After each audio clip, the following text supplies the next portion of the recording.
Hello and welcome back to our second video. Excuse me, dealing with Chapter 13, risk return and the security market line. In this video, we're going to talk a little bit about portfolios. And again, the idea is that you have an idea of what portfolios are and have an idea of what we'll be doing in class on Monday. That's all we're really looking for. Okay, so what is a portfolio? Well, portfolio is nothing more than a collection of assets. Okay, so think about it this way. Each individual asset is going to have its own risk or excuse me, each individual is going to have their own risk tolerance. Okay, so we're thinking about, some of you guys want to be financial advisors, right? You're going to have clients that are going to have different risk tolerances. Some of it might be based on age, maybe not. I don't know. There might be someone who's older who, wants to be risky. Maybe that's not a prudent investment decision to make, especially if you're, older, meaning in retirement and whatnot. But again, each individual has their own risk tolerance. Okay.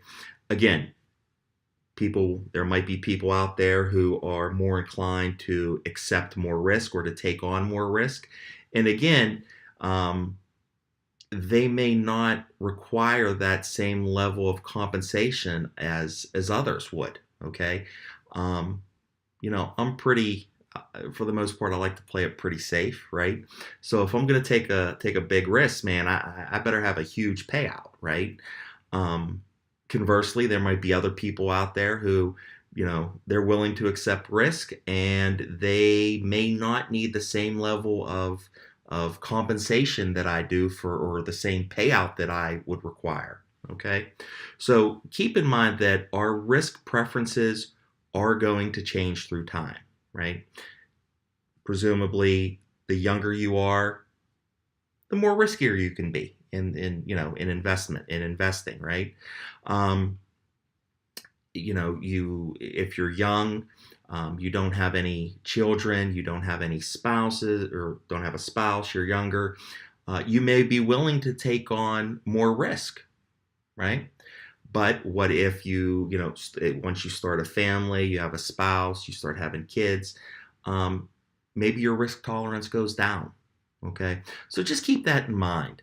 We're going to go through and we're going to look at how to calculate risk, risks of portfolios. Okay, so keep in mind again that the assets risk and return, these are going to be important on how they affect the risk and the return of a portfolio. So before we were talking about, okay, what's the risk associated with one stock, right? Okay, no problem. Now we're going to take a bunch of financial assets, whether it be stocks, bonds, mutual funds, whatever, okay, and we're going to put it in a bucket. And that bucket's our portfolio. So inside that bucket, there's a bunch of individual assets that have their own risk and return that are associated with them. Okay? Guess what? The risk and return of those assets that are in that bucket, they're going to have an effect on the risk as well as the return of that entire bucket or that entire portfolio. Okay? Again, we're going to take a look at standard deviation again, because when we're talking about the risk return trade-off for a portfolio, we measure that again by the portfolio's expected return as well as the portfolio standard deviation. Okay, so we're going to do the same exact thing that we did earlier, right? We're going to, just like we calculated it on individual assets, we're going to do the same thing for the portfolio. So keep that in mind as we go into class on Monday. You know what a portfolio is. You understand that, hey, whatever we got in the bucket, it's going to affect that risk and return of the entire bucket itself. Okay. As far as calculations go, we're going to do the same thing, right? We're going to calculate it the same exact way that we did for individual assets. Okay. So let's just say for a moment that we got 15 grand to invest. okay, we buy the following securities: C, KO, INTC, and BP. Okay, we buy them in the following amounts. So we buy $2,000 of company C, $3,000 of company KO, $4,000 of company INTC, $6,000 of BP. Okay, so we need to determine the weights, right? What do you mean by weight? Well, I'm just trying to figure out what percentage each of these assets are to the total bucket or the total portfolio. To do that, first thing and I would definitely maybe jot this down, make sure you know this for when we go into class on Monday. When we're trying to figure out portfolio weights, step number one, how much is the total bucket worth? So step one is, how much is the total portfolio worth?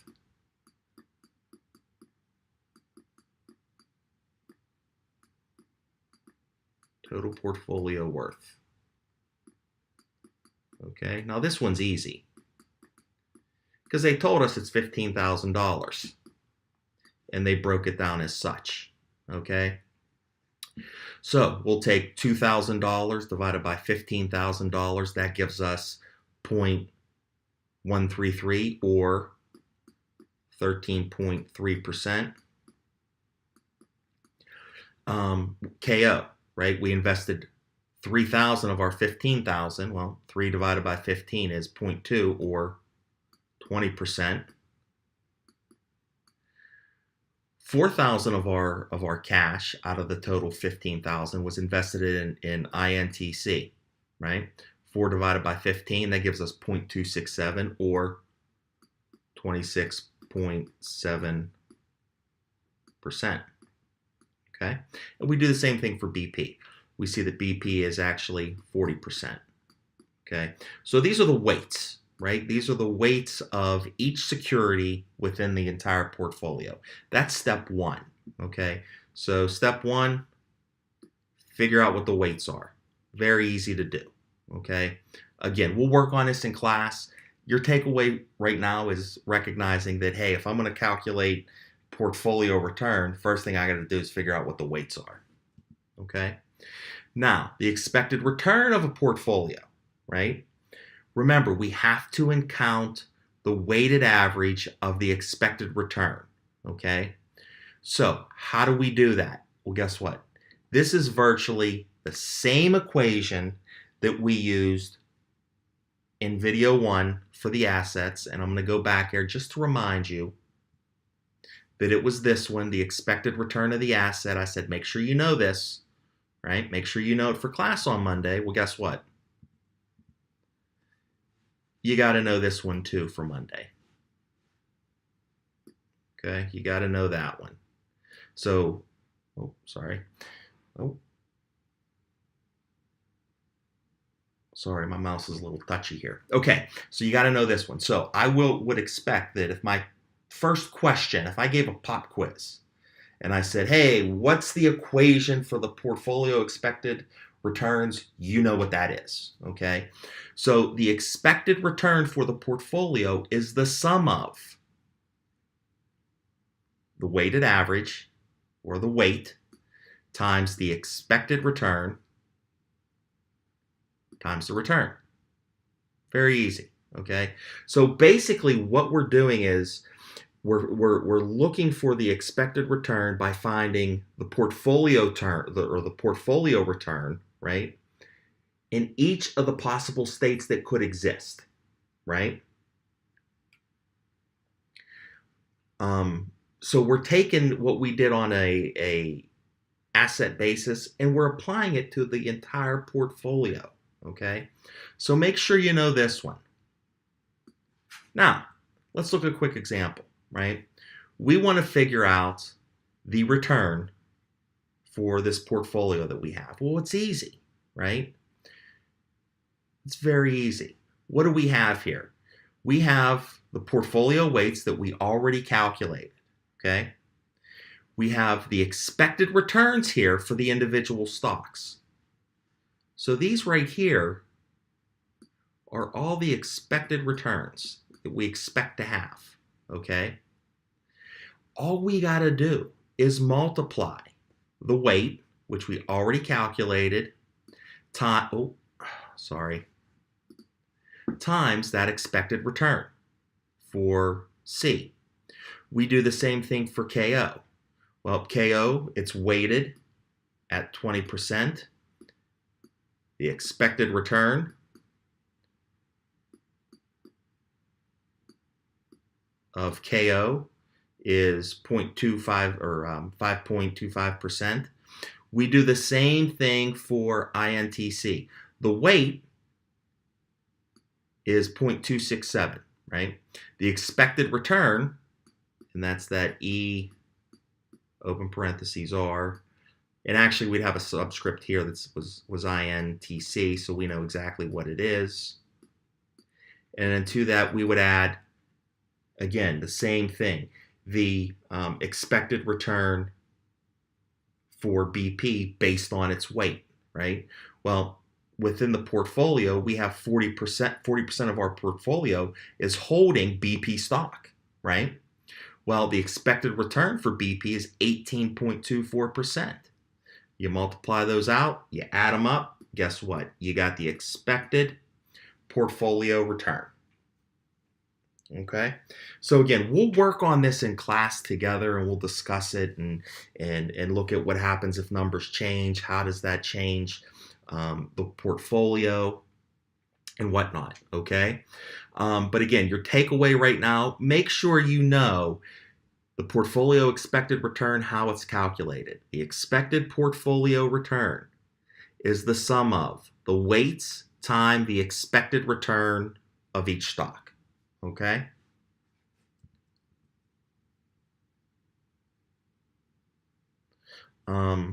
We can also do variance, right?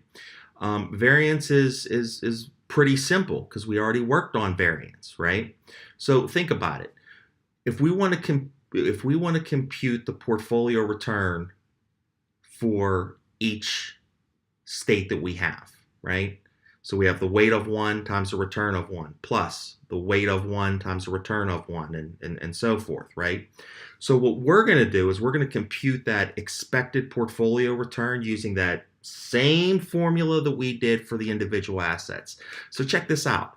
As long as you know the formula for expected return for individual assets, we're going to keep building on that, okay? So once you know that, once you get that solid base of here's how I calculate the solid or the expected return for an individual asset, it's just easy peasy after that, my friends. All right, so let's look at the portfolio variance, the standard deviation. Guess what? We are going to use the same exact formula that we use for individual assets.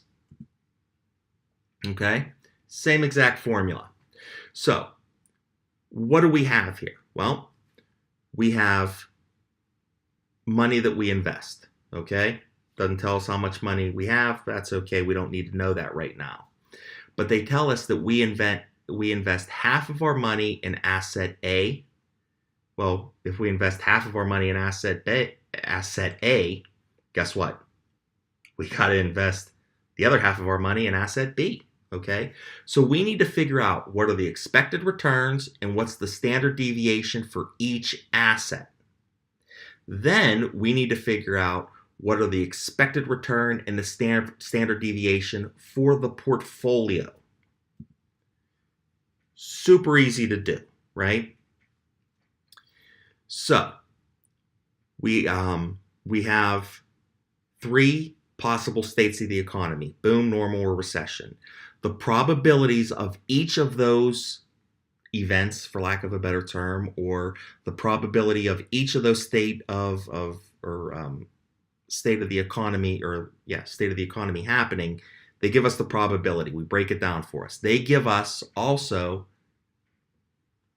the expected return for each stock under each possible scenario. Okay? We got to know, or we have to answer, what the expected return and the standard deviation are for a portfolio with investment in $6,000 in asset X, $4,000 in asset Z. Okay? So let's just do trying to think how I can do this here, make it easier. Okay, let's just look at boom. Let's just look at the boom, okay?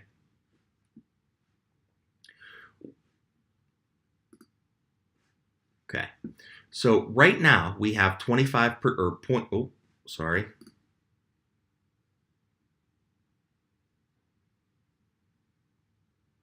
Okay, we have 0.25, which is our expected return at 15%, okay, for X. For Z, we have 10%, okay? So what we need to do is figure out what are our weights. Well, right off the bat, we see that X is 60%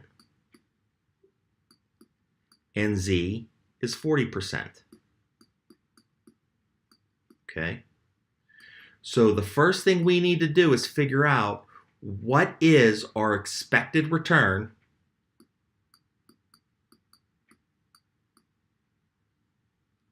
for the boom. Okay? Very easy to do. We know weight times expected return. So for the boom, we're going to take 15% times 0.6, and we're going to take 10% times 0.4, because those are our returns times our weight. That gives us 13%. Okay?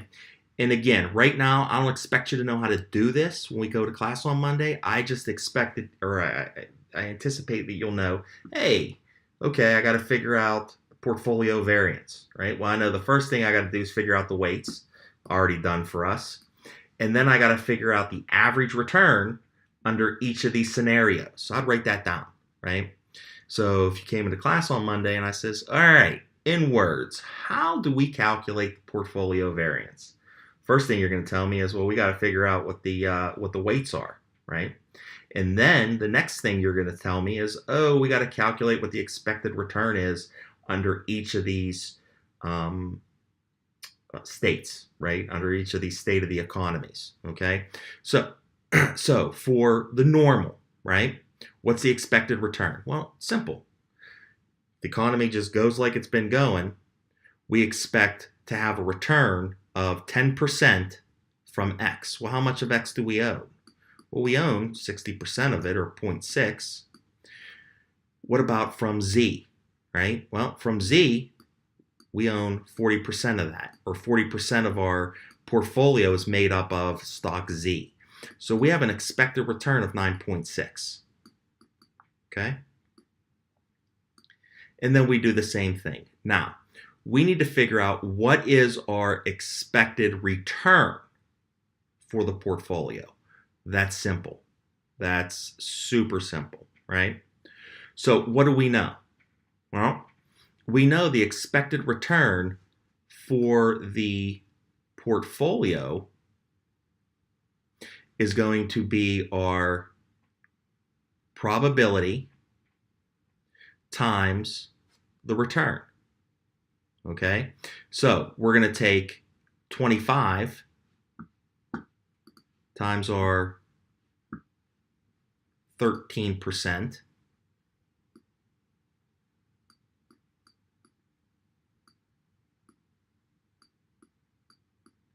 and if there is a normal economy, there's a 60% chance of that. Our return will be 9.6%.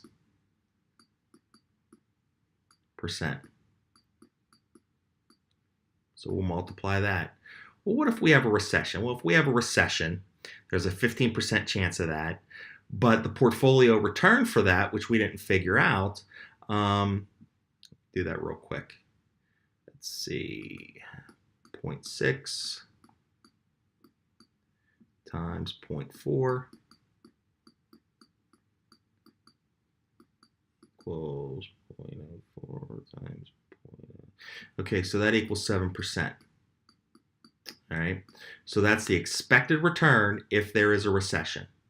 Okay, so we're trying to figure out the probability or the return on the portfolio, okay? So now we'll take 7% times our 0.15. We get a portfolio return of 10.06. Okay? So the takeaway when you come in, or the takeaway here is really recognizing, okay, what are the steps to calculate this portfolio, right? What's the portfolio variance? How do I calculate it?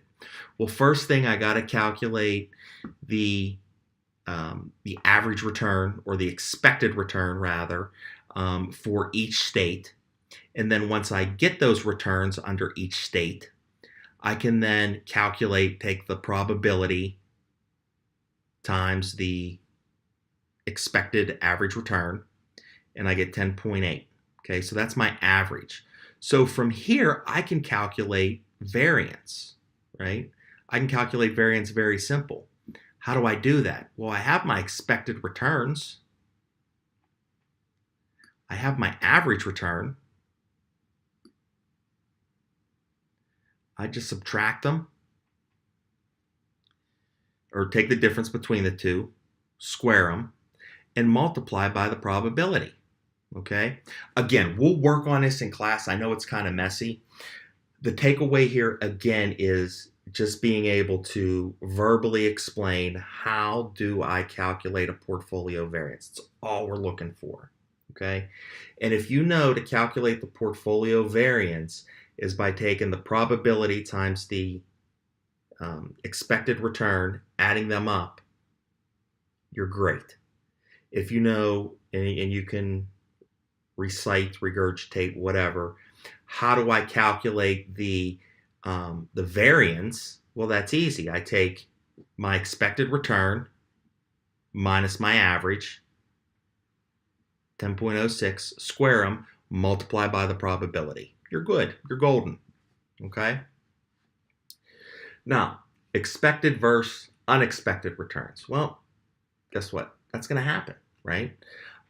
Realized returns, remember, they're not going to be equal to what we expect, right? So when we say realized, that's actually what happened versus what we expect. They're going to be two different numbers. It's going to happen, okay? However, we need to recognize that there is an expected component and an unexpected component, okay?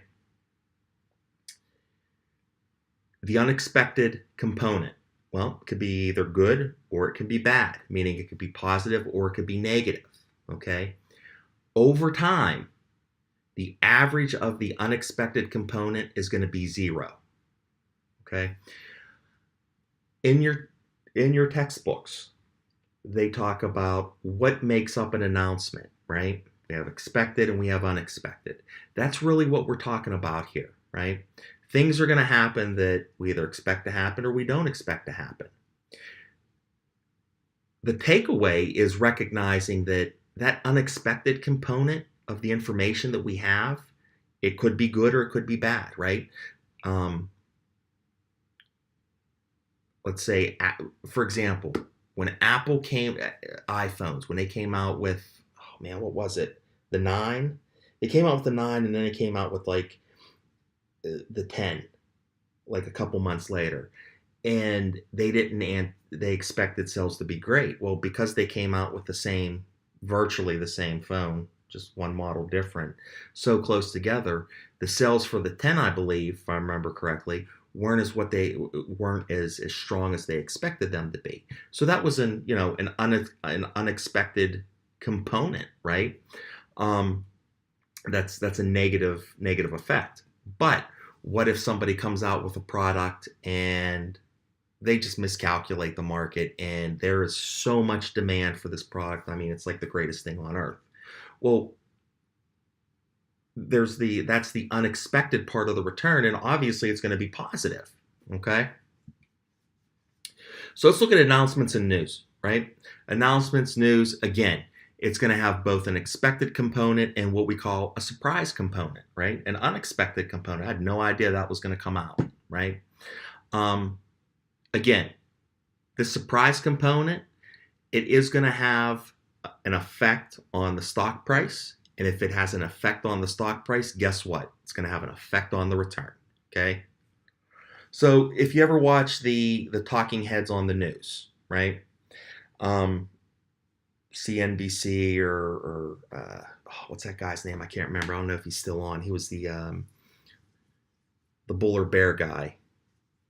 Kramer, Jesse Kramer, I think his name was. He was a goofy bald guy. Anyways, um, he would go down, he would analyze stocks and, give his recommendations and picks and whatnot. Um, so think about it this way. When news comes out, right, the market gets that information and they react. So that stock price is going to move, right? But, or when I should say, when an unexpected announcement is made, earnings are different than what they anticipated. Well, that's going to change the stock price. Okay, the stock price is going to either go up or go down. If a company comes out and says, "Yeah, hey, you know what? We totally missed the ball, right? We expected sales to be 12 million. Yeah, they're 10 million, right?" The market's going to take that information. They're going to be like, "Oh, they didn't reach their earnings, so maybe I'm going to sell this stock." Okay, I'll give you another example, right? Kmart was back in, I think it was 2004. Kmart announced that it was going to acquire Sears in a deal, right?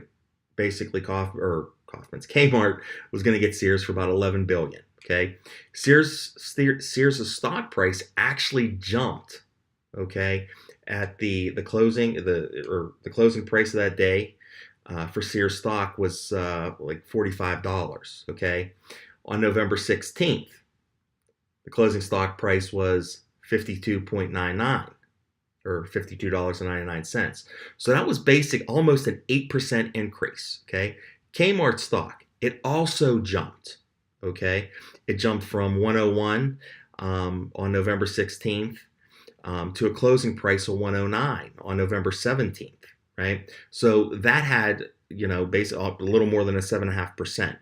The point is, when news comes out, it affects the price of the stock, which in turn affects the price or affects the return. Okay.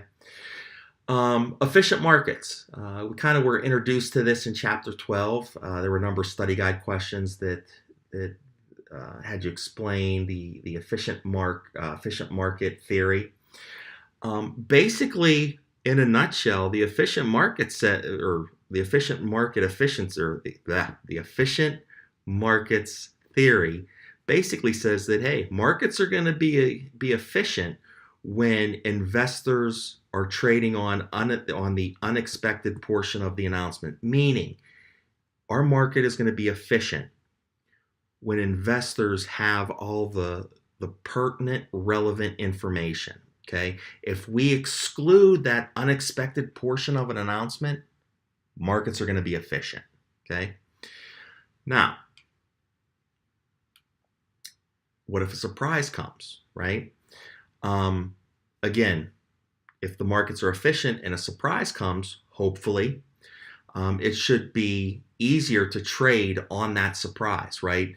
Why? Because the more efficient market, we know that the markets will be more efficient because they're getting that added information, okay? When we come back in our next video, we're going to talk a little bit about systematic risk. And again, I'm just going to give you kind of an introduction into what we're going to be doing on Monday and just kind of like some takeaway of, hey, here's what you need to know for Monday, okay? But before we do that, let's look about what we talked about, right? We talked about portfolio variance, okay? We talked about portfolios. You should know what a portfolio is. You should know how to calculate a portfolio, meaning the weights. You should know that, hey, it's an important step. I got to calculate the portfolio weights. You're ahead of the game. If you know you got to do that first, even better. If you know how to do it, that's great. If not, that's okay. We'll work on it in class. But as long as you have an idea of, hey, a portfolio has a weight, and you have an idea of what that is, you're golden. Okay. You're definitely going to want to know this formula, right? The portfolio expected returns, how we calculate it. We will work on examples in class. Okay. Same thing with variances, right? Portfolio variances. We'll work on that in class, but as long as you know the steps, first thing I got to do is figure out what the weight is. Then I got to calculate what the expected return is on each state of the economy to get that expected average return. Then I apply the probability of that economic state happening with that expected return. I add those up. I get my expected average total return. And then from there, I can calculate variance. Okay?